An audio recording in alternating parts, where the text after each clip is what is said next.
Hi, my name is Stephen Krein from Startup Health. I'm here with my good friend Dan Sullivan and partner on the Free Zone Frontier podcast, and our great friend Lee Richter, who we get to spend every quarter with and more spending more time with, who's really changing the world of pet health and animal health. So great to be with both of you today. Lovely to be with you. Dan, we were talking on the last episode about the Free Zone Frontier 5, as you've named it, cash flow confidence, 25-year hero target, deep DOS discovery, did you call it? Deep DOS innovation. Deep DOS innovation, simplifier, multiplier, certainty, and Free Zone Frontier collaboration. So kind of talking about the formula for how to Free Zone Frontier, or as we shorten it to, frontiering. Yes. So, Steve, I'm going to ask both you and Lee a question, and it has to do with things you know now and the new value that you've created since you really pursued your hero target that only you and the world know about this new knowledge, these new capabilities for the person that you're actually committed to. And it's only because of your total commitment to this person that you can go into what we call their DOS, that you know what their dangers are that need to be eliminated, you know what their opportunities are that need to be captured, and you know what strengths they already have that can be maximized, and you know that better than they do. So more and more, you're the go-to source for a clear picture on their future that they can't get from anyone else. Without a doubt, the biggest, maybe it's not surprising to people once they hear it to kind of understand, is that every entrepreneur who's trying to achieve a health moonshot, make a really big impact on the health and well-being of everyone in the world or anyone in the world, whether it be ending cancer, whether it be ending addiction, curing disease, or bringing access to care to everyone in the world, is that while everyone in the world is rooting for them, the industry is rooting against them. So there is a great deal of not only resistance, but rejection from the trillions of dollars that are being spent every year on healthcare around the world that is really making it incredibly, and is going to keep making it incredibly difficult to succeed. So while the initial, oftentimes, reason that the entrepreneur and the organizations exist to make impact are quite inspirational and really touch home for many of them, a mother, a father, a sister, a brother that was sick or has passed away or struggles with something, was the reason they started it. But once you get started, you realize that the industry, the healthcare industry, in every way, shape, and form is going to try to kill the very innovation and the very thing that you're trying to achieve. And so knowing that it's a daily fight, but you need to survive and stay alive and thrive in that environment because of the underlying purpose and mission that each one of them are after. And so that's a very difficult thing to say and realize and that you have to deal with, but know that you need to believe that it's possible. And by doing it with linked arms, in our case, as an army linked together, knowing that you're not going to have to do that alone, it's a really big deal. Yeah, I'm actually shocked here by your statement, Steve, because you're suggesting that these major billion-dollar international corporations who call themselves healthcare organizations are actually in the management of the perpetuation of disease. Are you saying that they're, well, look, certainly perpetuating the cash flow value of disease? Yeah, well, look, I think there's, payers, providers, pharmaceutical companies, other kinds of organizations, even governments. The money flows certain ways and there's a lot of it. And while I don't believe that there's not a purity of intentionality from the physicians and the clinicians and even the administrators to want to do good, it's incredibly difficult at the end of the day to move the dial in these organizations. And like you said, upend what I think is a decades-long bureaucratic machine that rejects all attempts to innovate and break through. Yeah. And so that's a sad state of affairs, especially when our lives depend on it. Yep. Well, absolutely. Yeah. Well, Lee, over to you, because does the same thing apply in the pet industry? It can, especially with the big pharma companies. I've definitely seen innovation come in, 17,000 veterinarians at a conference. We all see it. And then 6 months later, a big company bought it, scrapped it, and nobody hears about it again. So we've seen it happen many, many times. There is a little difference between animal health and human health, and it's the self-pay piece of it, because people pay as they go. They're paying attention differently. There's no third-party pay.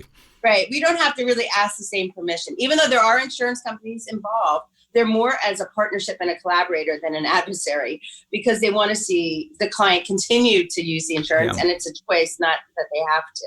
But we have the same issues in veterinary medicine as well, with the big companies wanting status quo. We have a law we're working on changing in the state of California right now that we started 2 years ago. And to get things moving forward is a whole bunch of people who want to do things the way it used to be done. And we have to keep showing scientific proof. Mm-hmm.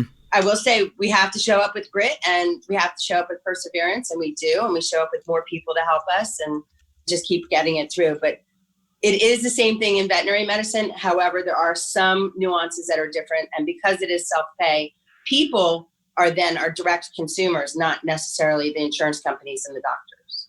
Yeah. Well, I'm going to just share something that I have learned simply because my focus for the last 46 years, I'm in my 46th year now of coaching entrepreneurs, but certainly in the last 30, since we've had the workshop program, Strategic Coach Workshop, that the only solution for entrepreneurs in any problem situation they're in is to remind themselves that the reason why they became an entrepreneur in the first place was because of freedom. Freedom in 4 places: freedom of time, freedom of money, freedom of relationship, and freedom of purpose. And that all their problems and the complexity of their life is that they forgot the original reason why they went into entrepreneurship in the first place. And the more they begin to think in the term of freedom, all of a sudden insolvable problems become easily solved. What I would like to ask each of you is 3 things you know only because you have a total focus on being a hero in this particular area, and that if you didn't have that commitment and you didn't have the cash confidence to free yourself up to investigate, you would not know these 3 things, and nobody else in the world knows these 3 things as well as you do. So that's my question for both of you. Go ahead, Lee. Okay. Go ahead, Lee. Well, in veterinary medicine, I've owned veterinary hospitals for 2 decades. And what I know is people love their pets so much, they will do more for their pets than they do for themselves, and often do more for their pets than they even do for their children. And it is amazing how it's a gateway for great conversation around better health for people. So one of the things I talked with Steve about is people will do things for their pets. They'll come in, they'll do hyperbaric oxygen, they'll do stem cell therapy, they'll do things that we say are the right pathway for them to either cure their pet of cancer or just even play into longer lifestyle and longer life with their pet. And then all of a sudden they'll say, wow, that works so great for them, that acupuncture, that chiropractic, maybe I should do that for myself. And so one of the things I think we have is the luxury of the conversation where they're sitting there, they want to spend time with us, they're volunteering to come in, they don't have to come in. And especially in the holistic hospital, it's the added piece of it. In a general practice, yes, you go every year, you want to make sure they get their shots, you want to make sure they have their general attention. But in holistic, it's that top level of, I want to be even better. I want to do things even better for my pet. So we have that ear with them almost for an hour where we can talk to them about anything, including better health for themselves. So we're starting to even have conversations with them like, hey, the things you're learning here today, how can you apply that to your life and your family's life? So number 1 is that. Number 2, I think you hit on it earlier. Our industry is based on love. People show up. It's because they love their pets. They want to continue that love. They want to really show up and be a hero to their pets. So we're showing up to be a hero to them so they can show up and be a hero to their pets. And knowing that that's based on love, we can really start the conversation so differently. From the first minute they walk in the door, we're really paying attention to them. They're right into the office. We're sitting there. We're playing with their dog. We're talking to them about their dog or their cat or their bunny rabbit. And it just brings out a new piece of them. They're not coming from fear. They're coming from love. Mm-hmm. And the third one, I think the veterinarians are so incredibly dedicated. It's one of the most difficult schools to get into the world. There's 30 veterinary schools in America, and tens of thousands of people apply with only a small amount getting in. And they're so dedicated to making a difference. And when they come in, they're bright-eyed, they're excited. But when they come out of vet school, they're still bright-eyed and excited. And I meet people that are coming out of med school, and they're exhausted. And it's a really difference from all the way from the very beginning, from how they start their career, how they start in the industry. They really want to make a positive difference. When I see how many doctors are writing to me on a regular basis, asking to come work at our hospital to just get experience in the holistic industry, I'm seeing a huge change in the marketplace. So right now, I think we're just in the perfect timing for it. Yeah, good. Okay, Steve, you've hidden enough. I think the item or the one that Lee described, or in fact, all of the ones that Lee described are unique to her audience and the people that she's trying to help, is that oftentimes they care more about their pets than they do themselves, and oftentimes take care of their pets better than they take care of themselves, as she alluded to.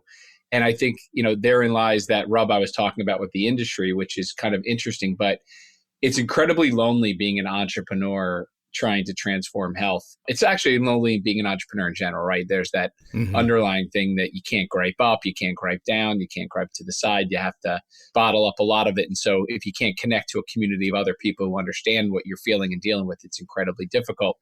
But I think that with an industry rejecting you or rejecting the idea of what you stand for, not personally you, but just what you're trying to do, the idea that there's power in numbers is a big confidence building thing, which is you're not going to have to do this alone. And we're going to figure out how to collaborate and do it together and make sure that you know that you have all of us, and that's the community and the others at Startup Health behind you to kind of help you do that, is a big deal. So loneliness is one. The other is that it's not going to feel like you're making much progress. And so you're going to fail oftentimes to tell others about the progress you're making.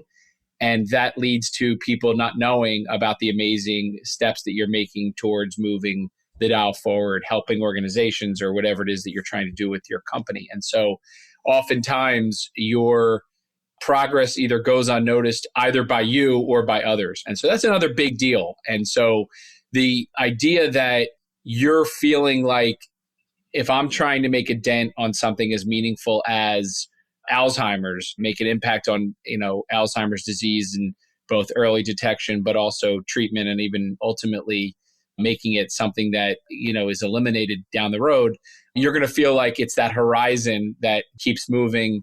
The closer you get, the further it seems. And so the idea that you're always measuring by how far you've come, I love your analogy of the gap and the gain that kind of illustrates this. And nowhere is it more prevalent in the health entrepreneur who's always feeling like they're always being put up towards that long horizon that seems so far out that it's not worth it. So I kind of juxtapose that with that idea of making sure that we keep reminding them to share their progress that they're making. Yeah. And then the third one that I think is a big piece of it is the notion of you can't underestimate how much you have to keep retelling the same story over and over and over again to attract everything you need to make that possible. So if it's investment and dollars you need, if it's customers, if it's team members, being able to tell an inspiring, long-term, impactful story with all those things working against you is a really difficult thing to do, but something that every entrepreneur in healthcare struggles to do. Yeah. So the big thing here of the Deep DOS innovation is that it allows you to identify other creatures in the marketplace. And that is people who are doing something different than you're doing, but trying to create value for the same hero target. In other words, from the standpoint, if you look at your hero target, in your case, Steve, it's the health entrepreneur, startup health entrepreneur. If you go to the middle of that person's universe and look 360 degrees, you fulfill a huge role there. You're creating enormous value, but there's many other people who are trying to create value for that person too. Yeah. We've identified that this is the linchpin for the entire Free Zone 5 concept, the structure and the process, because I only really want to collaborate with people who want to create value for the same person I want to be a hero to, because I can trust that. I can implicitly trust that they're in love with the improvement of the same vision that I have in the marketplace. And I want that emotional. I talk about cash flow confidence because it's kind of a guarantee that I can play the game.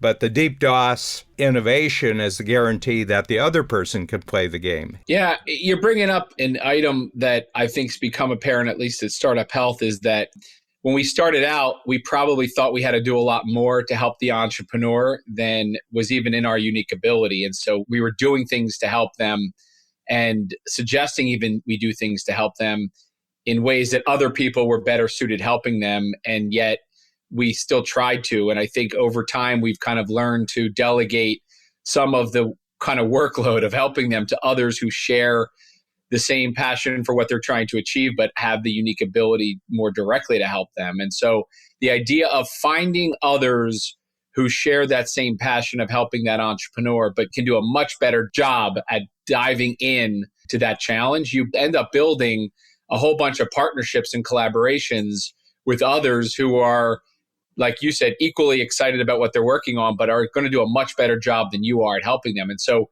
we've eliminated a bunch of things that we thought we had to do or maybe had to do initially, but now have found much better people to work with these entrepreneurs to do that.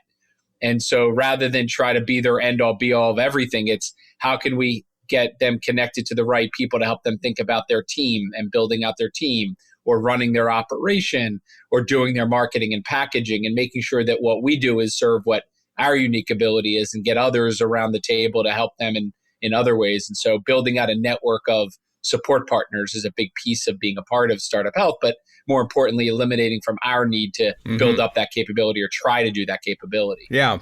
Lee, I'm thinking of your partnership with Craig Clemens, because that was a passion for, Craig had that passion too.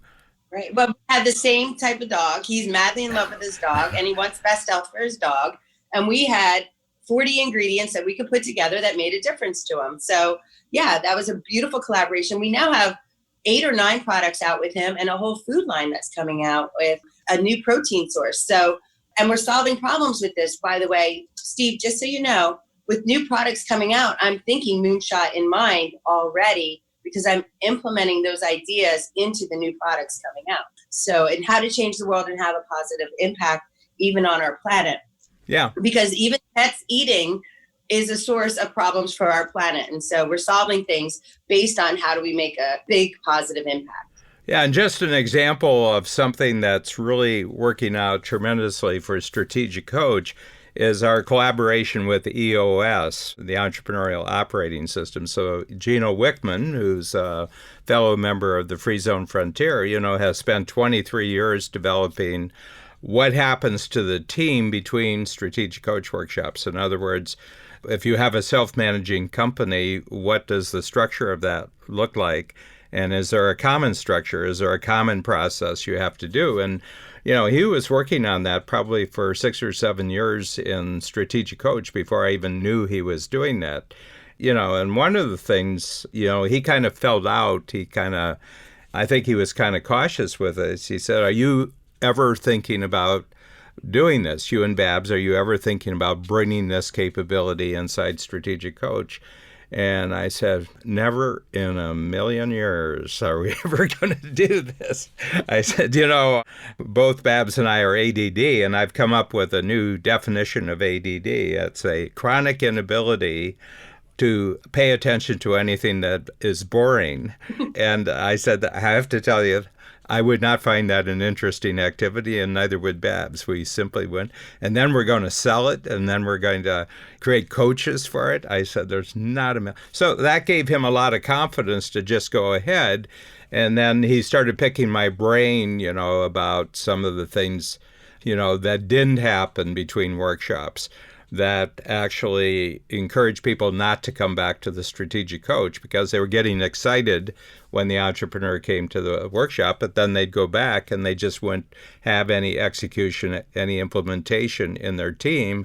And it was almost like the failure that was happening between 90 days was discouraging them from even being in the Strategic Coach program. So I said, gee, this is a perfect collaboration.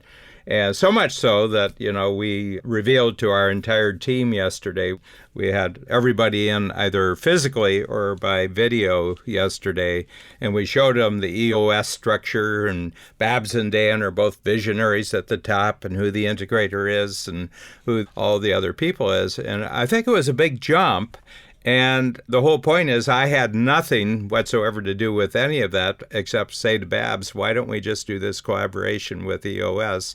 And Gino, brought us to Detroit for one of their big implementer meetings. And they are so excited about it because they found that when entrepreneurs come back from Strategic Coach, they don't give them any fight about who, not how. They don't give them any fight for who, not how. So we're speeding up their process and they're strengthening our process. And their money is their money and our money is our money. And it's just a fist pump. It's not even a handshake. And I said, let's check it out for 25 years and compare notes afterwards and see how it works. Right. Well, it's interesting because you're no different than the book deal, quite frankly. Your ability to say to somebody else, go do this with, in this case, my client base, or in the case of the book, my intellectual property and content, starts to symbolize you're really more of a platform for others to build on. And if I was to draw a metaphor a little bit to the iOS Apple Store, the App Store, or the Android Store, people are using the iPhone or the Android as all of the pieces they need to deliver their service, but they're taking over your camera, or they're taking over your GPS coordinates provided by your phone, or the power of your phone to do these things. And I think there's some interesting kind of thinking that you just did with the idea to free up Gino to go build for people who are in Strategic Coach a whole new set of capabilities. Mm-hmm. I know it was always offered, but not officially offered like the way you're describing, as not only inside of Strategic Coach, but to its clients. And I think you did the same thing with the book. And I think within all of our organizations, how can we just be a platform so that we can, Apple keeps selling phones, they're happy. They don't really care they missed out on different things because their business model then also provides them to get a little portion of the cash. You're actually giving up that piece as well, saying, I just want to sell more phones. Yeah. And if people need my phone more because they are doing this, or happier with my phone because they have this, then I'm really in great shape. There's some interesting freedoms that come from that. And we just had at Abundance 360, we had an example because Amazon now, in their AWS platform, they make the promise. I don't know how you would check it out, but they say everything that we use to grow Amazon software, artificial intelligence program, we're making that free to you. You can use this for free, and we'll actually give you coaches to show you how to do it. Yeah. And if you have a special need, send us in the specs, and we'll actually create it for you. Yeah. And we'll coach you on how using the thing. I got to tell you, they mean it too, because an entrepreneur who was building a artificial intelligence powered solution for healthcare 5 years ago would have needed to raise capital to build an engineering team, to buy all of the things, licenses, et cetera, to operate and then support, and could have ended up being tens of millions, if not hundreds of millions of dollars of capital raised, that Amazon has in 12 seconds said you can use and plug in. And so we're seeing entrepreneurs come to us with a tenth, if not less, of the money needed to do the same exact thing because of what Amazon, Microsoft does similar things, and Salesforce and a few other, these cloud services have a host of different things that now entrepreneurs can tap into, either for free or such fractions of a penny that it is upending the pace of how quickly we can bring innovations to market. And those platforms, whether it's Apple or Amazon or others that are making those kinds of capabilities available, means that collaboration is even easier than it was even a couple of years ago. Yeah. And I think the big thing here is that Amazon's being a perfect free zone frontier partner here, because they said we have cash flow confidence. We don't need a piece of your action. We would like to have an ongoing, deeper relationship with you. And when you think about cloud, think Amazon before anyone else. Yeah. But my sense is such a big game that more and more people are being encouraged, saying, even if I have a small part of this game, it just gets huge. Jeff Bezos reminds everybody, he said, you think we're a colossus, he says, but based on retail sales on the planet, we have less than 1% of retail sales on the planet. We just need relationships. What we need is lifetime relationships. That's really what we need. And let's make it a good relationship right from the beginning. if you answered the same question Lee and I answered about 3 things only we know about our target customer or focus, what would you say yours are? Yeah, well, the 3, they kind of resonate with yours.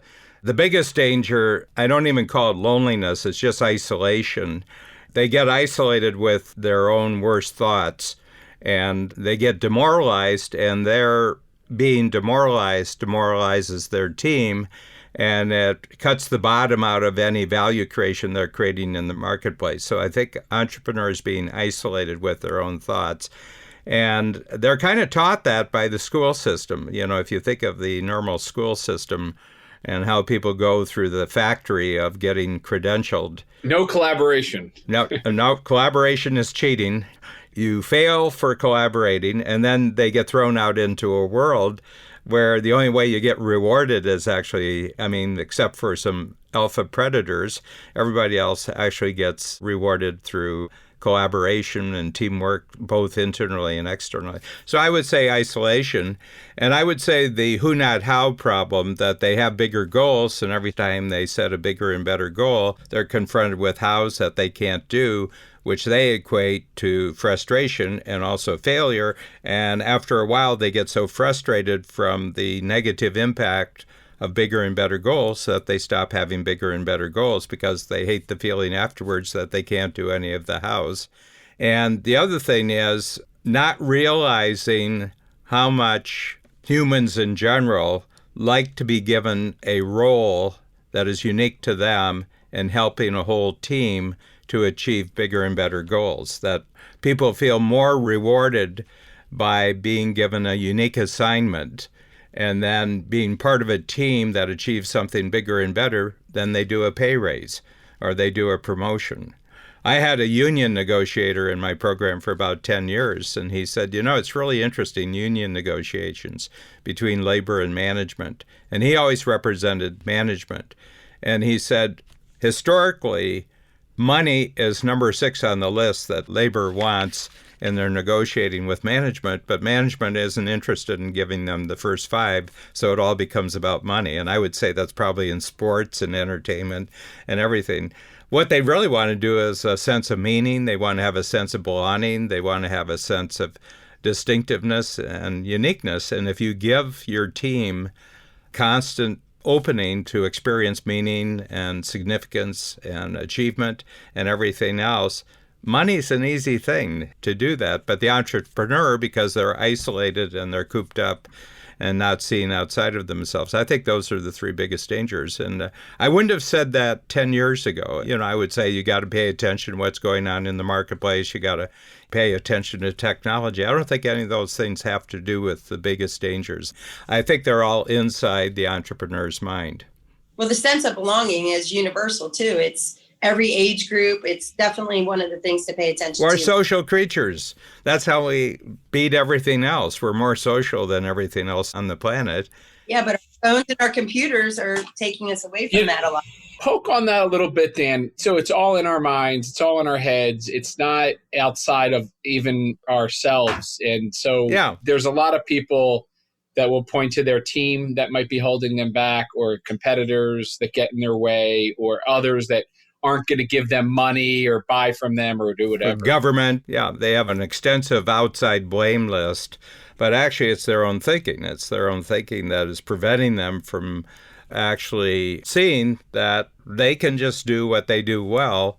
It's the unique ability thing, but instead they fill up their life with crappy stuff that doesn't get them anywhere. And then they say, well, it's the business I'm in, so I'm going to have another business in addition to the business I'm in, And then they start complicating their lives with other business streams, which only confuses everybody. You're just multiplying confusion when you actually do that. And then it reflects on how they're living their home life, how they're taking care of their health and everything. But it comes from that isolation, that they're isolated. And then the inability to find who do the hows you don't want to do. And then to realize what people working for you and working with you really count as the rewards for being part of something that's bigger and better than them, where they get to play a unique role and they're recognized and praised for their unique role. Joe Polish, our friend, has said this many times, that Napoleon said he had sort of a biography, and he said, when I realized that a man would die for a blue ribbon, my whole career changed.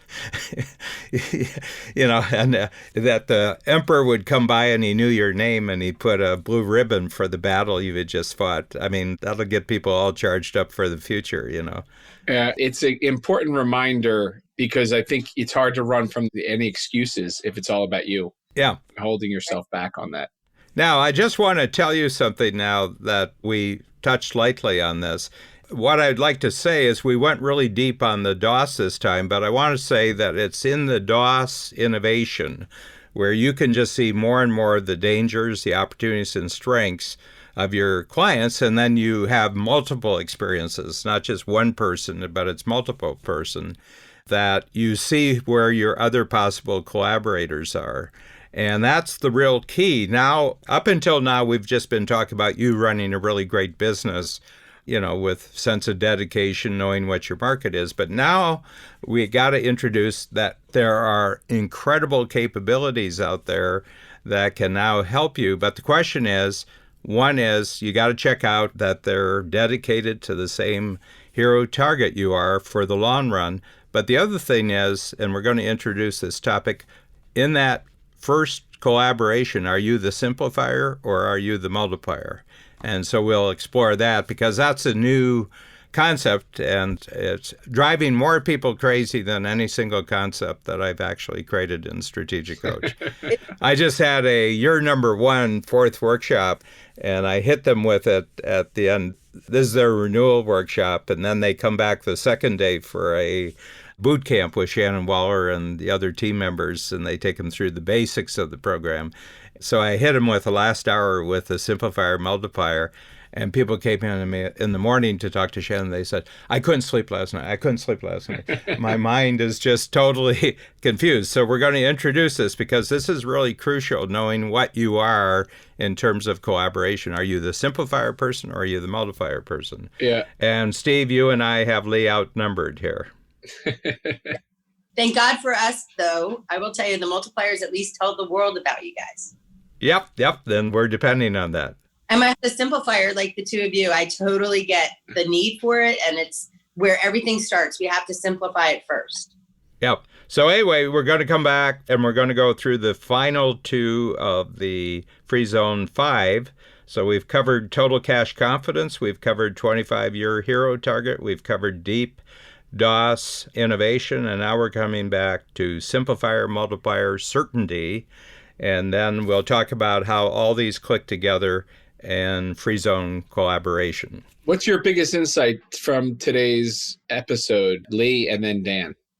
The biggest insight, basically, it just takes a collaboration for all of this to work. It couldn't be Gary and I doing this by ourselves. Even though Gary would want to, he would go out and want to do these things in the industry and make a difference.